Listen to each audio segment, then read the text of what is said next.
From the headquarters of Telesur English in Quito, Ecuador, I'm Carla Gonzalez, and this is From the South.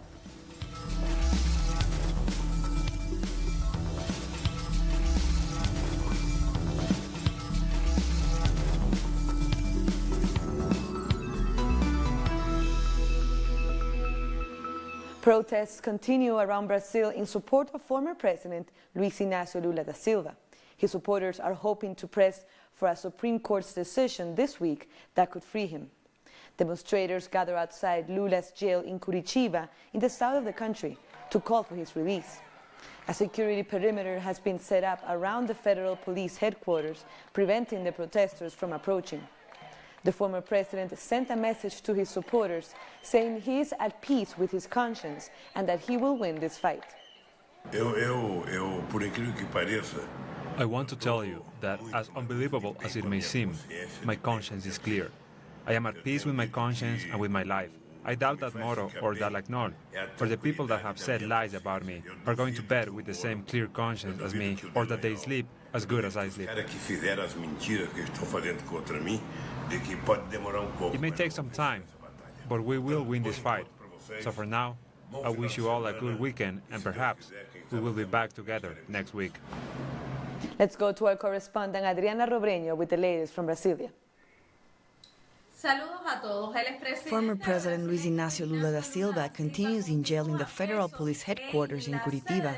According to a video shared by Lula's lawyer on social media, the former president is in good condition, although outraged at his arrest because he knows the judges in charge of his case have no proof to support the corruption charges brought against him. People have arrived from around the country and set up a campsite named Free Lula, just a few steps away from where the former president is being held. They were joined there by leaders of social movements and political parties. They are all resisting this arrest, as they regard it as political persecution and just a strategy to prevent Lula from running for office in October's presidential election. The demonstrators say they will continue to protest and that they won't leave the campsite until Lula is freed. Protests will also continue all around Brazil to support the former president and to press for his release. For his supporters, Lula is now considered a political prisoner. That was Adriana Robreño from Brasilia. And political leaders throughout Latin America have expressed their solidarity with Lula.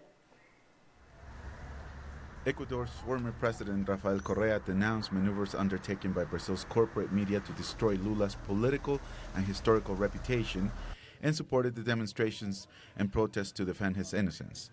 Former Presidents Cristina Fernández de Kirchner from Argentina, Fernando Lugo from Paraguay, and Nicaragua's current president Daniel Ortega also expressed support for Lula. Cuba's Ministry of Foreign Affairs released an official statement saying that it rejects the political aims engulfed in the imprisonment of Comrade Luiz Inácio Lula da Silva, which constitutes a grave event seeking to impede the most popular leader in Brazil from being a presidential candidate this year. The decision was part of an expression of an unjust campaign against Luiz Inácio Lula da Silva, against the Workers' Party of Brazil, and against progressive and leftist forces of the country. Lula continues to garner widespread popular support and sympathies and international recognition. This solidarity with Lula is the result of the success of his government that favored the majority of the people. The Venezuelan Ministry of Foreign Affairs issued an official statement saying Lula is the victim of an evident judicial inquisition, which has been instrumentalized since the coup d'etat and dismissal of President Dilma Rousseff in 2016, and the president himself also had words of solidarity for the president. From Venezuela, we express our dismay, our pain, and to President Lula, all the solidarity of the Bolivarian people of Venezuela is with Lula. Free Lula! The people of the world say, freedom for Lula! Cease the persecution against Lula da Silva. Throughout much of this judicial process, Bolivian President Evo Morales has been vocal in his support for the former president of Brazil and tweeted saying that, "We're witnessing one of the greatest injustices of the 21st century." Morales maintains Lula's innocence, saying that the former president has given his life for his country and managed to get tens of millions of citizens out of poverty. From Spain, Pablo Iglesias of Podemos denounced the persecution of Lula to a room full of cheers in support of the former Brazilian president. I want to send from here our solidarity to the Brazilian people who are struggling against authoritarian drift.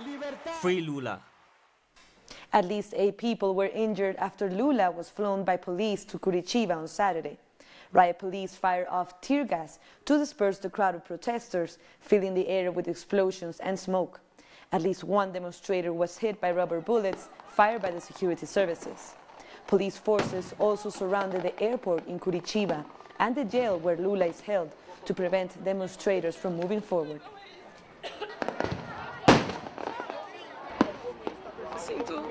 I am destroyed. The police are supporting the destruction of democracy. They are supporting the coup d'etat that is underway in our country.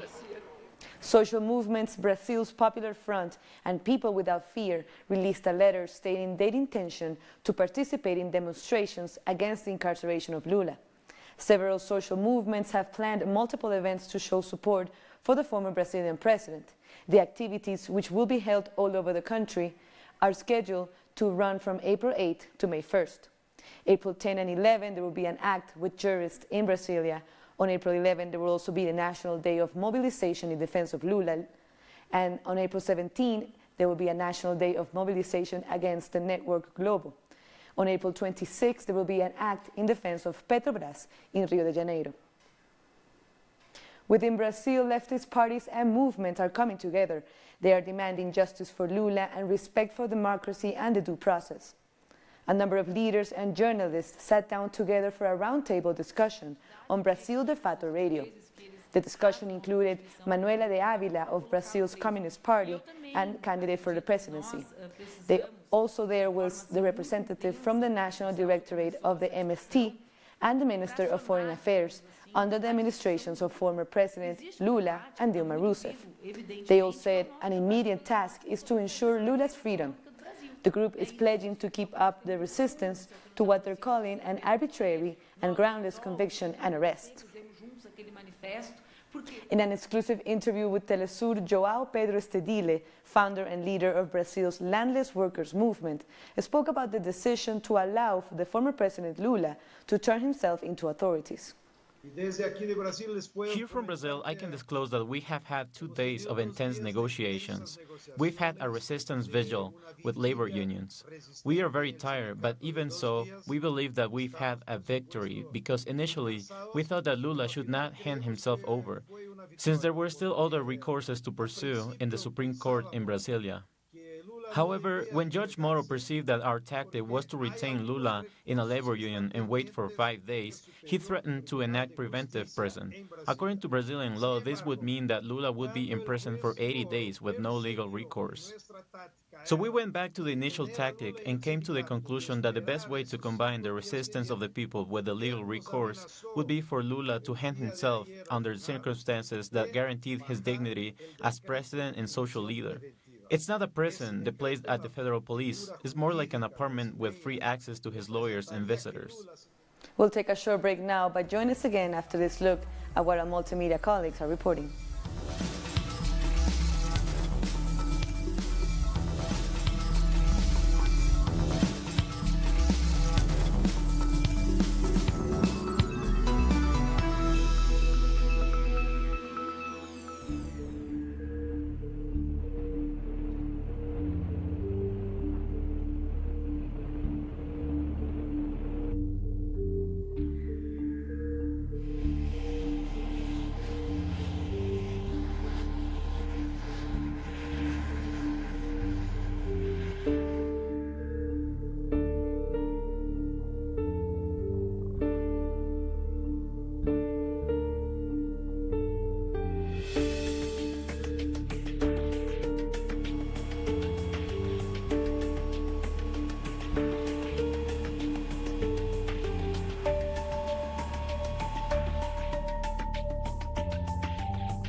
Welcome back. In Colombia, 10 members of the National Liberation Army, the ELN, have been arrested in different parts of the country. The prosecutor's office announced on Sunday that among them is the head of the Urban Front, Claudia Patricia Rodriguez Moreno. She's accused of alleged money laundering for the guerrilla group. Meanwhile, peace talks continue between the ELN and the Colombian government in Quito. Participants who will be attending the 8th Summit of the Americas in Peru are arriving to Lima. Representatives include members of the Cuban civil society who arrived on Sunday. Within the Cuban delegation, youth, public officials, campesinos, business people, academics, and intellectuals are due to participate in official forums and meetings. Alongside official summit events, 3 Cuban athletes will represent the island nation at the People's Summit, which will coincide with the heads of the state meeting on April 13 and 14th.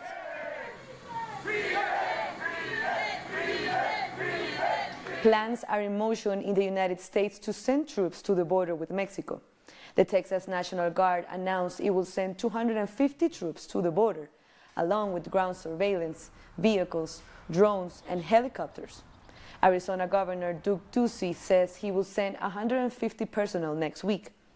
The Secretary of Defense, Jim Mattis, signed an order for up to 4,000 National Guard personnel to be deployed until the end of September. And the migrant caravan on its way through Central America and Mexico and headed to the U.S. border has arrived to Mexico City.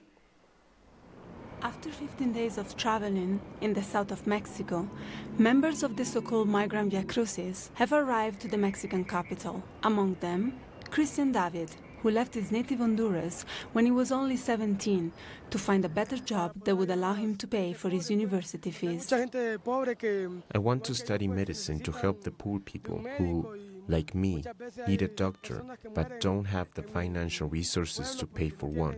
Some 150 undocumented migrants mobilized towards the monument of the Ángel de la Independencia in Mexico City before moving to the embassy of the United States. I am risking my life and my son's life, but there are stronger things that forced me to leave my country.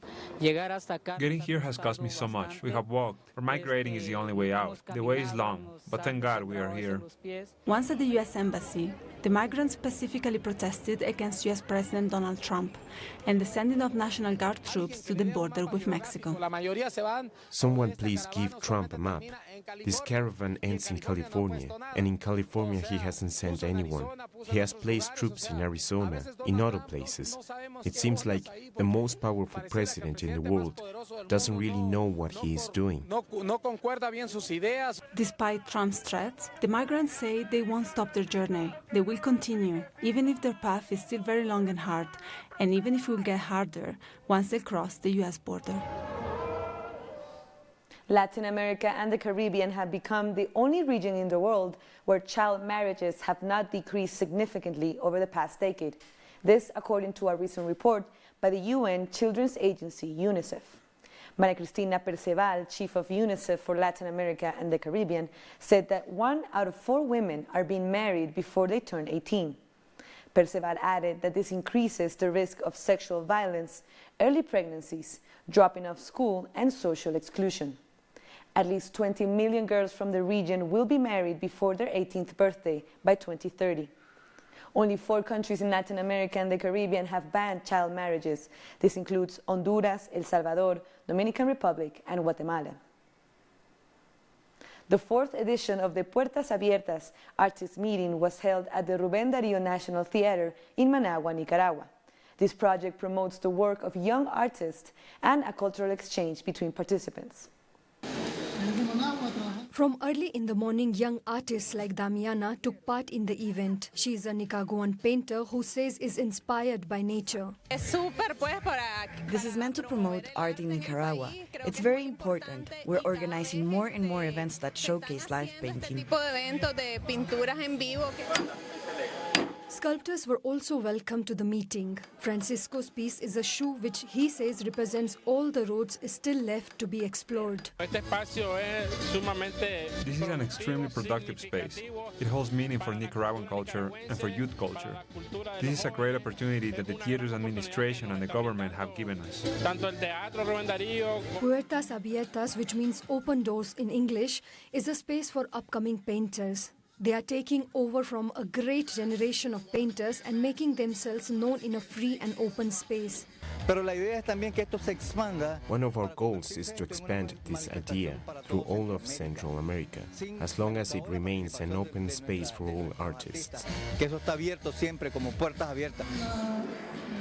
Puertas Abiertas got its start with only 12 painters, but organizers say that it has grown each year with over 150 artists participating during this year's edition.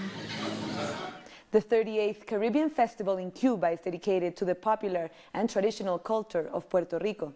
Our correspondent in Havana, Laura Prada, has more. More than 20 countries have already confirmed their participation at this year's Caribbean Festival in Cuba, to take place from the 3rd to the 9th of July. The largest groups are from Venezuela, Argentina, Puerto Rico, and Mexico. The center of it all, the Caribbean. It's a region with a lot of potential from a social-cultural point of view. It is an area where different cultures converge, and it's important to show it to the world. Also known as the Feast of Fire, the festival embodies the cultural riches and the elements of contact of the Caribbean nations. For the 5th time, this festival is to be dedicated to another country, Puerto Rico, an island that shares much history and culture with Cuba.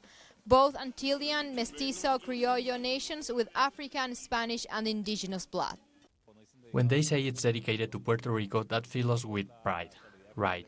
Pride for Cuba's solidarity with Puerto Ricans, and joy because we are all working towards the independence and sovereignty of our country. Another important part of the Caribbean Festival is the one dedicated to the study of the different cultures that coexist in the region. It is important that it is not just an academic space. It's a joint vision of all participants from across the region, a way to connect theory with practice.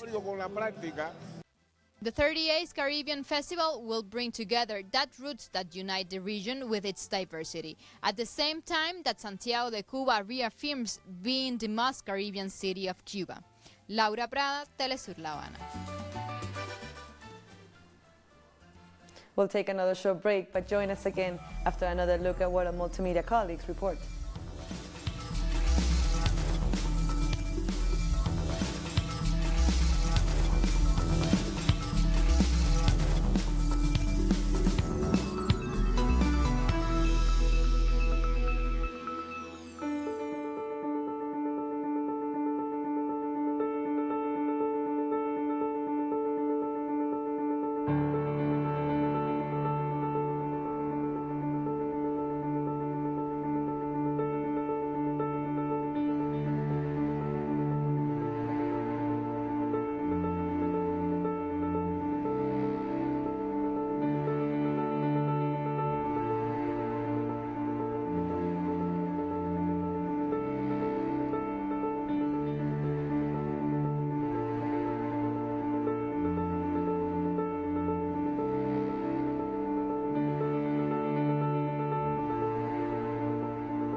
Welcome back. The Syrian military says it has shut down several missiles launched by Israeli forces on the T4 airport near Homs. A number of people were reportedly killed in the missile attack. The strike comes hours after an alleged chemical attack killed nearly 70 people in the rebel-held town of Douma. U.S. President Donald Trump accused Syrian forces of the chemical attack, but Russia has said those allegations are false and a provocation. In Hungary, Prime Minister Viktor Orbán achieved an overwhelming victory in Sunday's parliamentary elections. His right-wing party, FtS, won almost 49% of the votes. It may even be on track to win its coveted two-thirds supermajority in parliament. Orbán's victory worries Europe as he represents the resilience of the far right-wing nationalist projects. I can tell you, dear friends, that it was a big battle, and we have gained a decisive victory. We have got the opportunity. We created opportunity for ourselves to defend our country. And many people in Budapest are also worried about Orbán's victory. The results show that the right-wing prime minister won most of his supports from small towns and villages, but not in the capital city.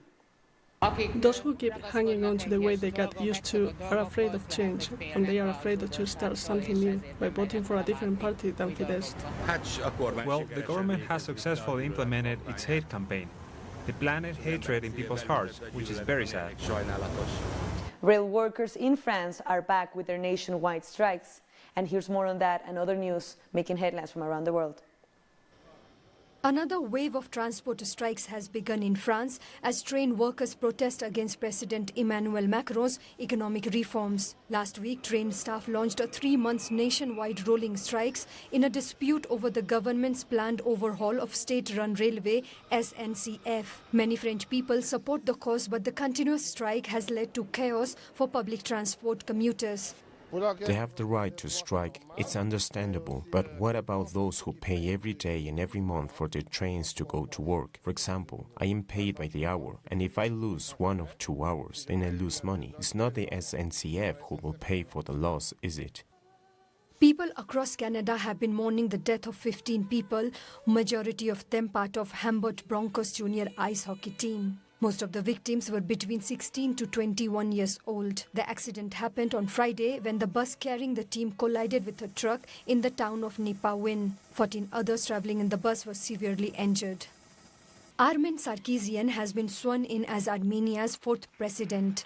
It is the first time that Armenia chooses a president not by way of nationwide elections, but by voting in the National Assembly. This represents a shift towards a parliamentary form of government. The 64-year-old Sarkisian was Prime Minister of Armenia from 1996 to 1997, as well as ambassador to the United Kingdom. A handful of giant corporations control Britain's TV channels, news outlets, radio stations, search engines, and social media platforms. But a growing independent media movement is challenging this. Our correspondent in London, Pablo Navarrete, reports. Journalists, academics and activists from Britain's growing independent media movement recently met in London to debate issues from racism in the media to alternative models of funding, ownership and control. While Britain's media landscape is dominated by corporations and outlets with a right-wing agenda, new media voices are increasing in numbers and influence.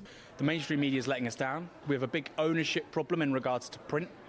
About 50% of the daily newspaper market share is the Daily Mail and the Sun. They're owned by tax dodgers who don't even live in Britain.